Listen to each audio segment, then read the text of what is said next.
Right, the next performance game or pressure testing that we're going to do is somebody just stabbing at you or slashing, and this time you've got a little bit of space to play around with. Okay, now the first thing I want to do is to raise my hands up, okay, because the last thing I want, like I said, in the neck is fatal, in the heart is fatal, if he puts it in the eyeball, it's fatal, okay, in the stomach, yeah, sometimes you can survive, but it's a bad shot that you're getting right there.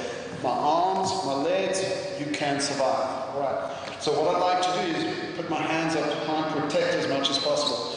When I raise my hands up, first of all, my forearm and my shoulder is protecting my heart. Okay, so I'm not doing this, opening this section up. I want to try and keep this in nice and tight. Okay, so this can protect my heart as much as possible.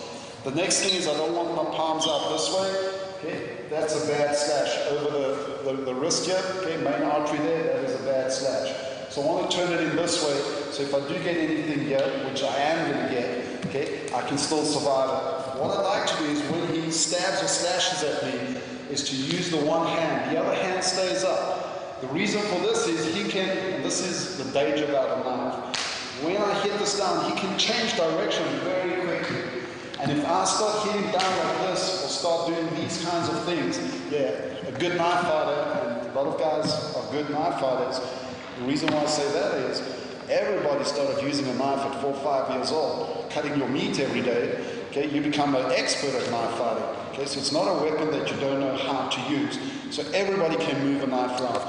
My one son is 9 years old, and he plays around with a knife, and he's very dangerous when it comes to knife fighting. Yeah, he moves around just like a proper knife fighter. He actually will cause a lot of damage.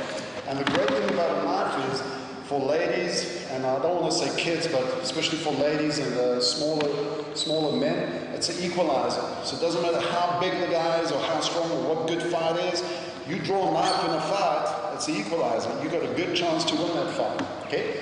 Right, so the palms are in, nice and tucked in. He's going to come in for the stab or slash. I'm going to be slapping this down. I only want to slap this down if I know it's close enough. If he's just putting it out in the air, I don't want to start doing this. Okay, I'm keeping this up, I'm moving around. When he comes in, that's when I'm going to slap it down. Okay, you can also then take the drill to a high level that as soon as you slap down, you immediately take your fingers and jab it into his eyes. Again, it's very important that you take these drills performance orientated, pressure tested.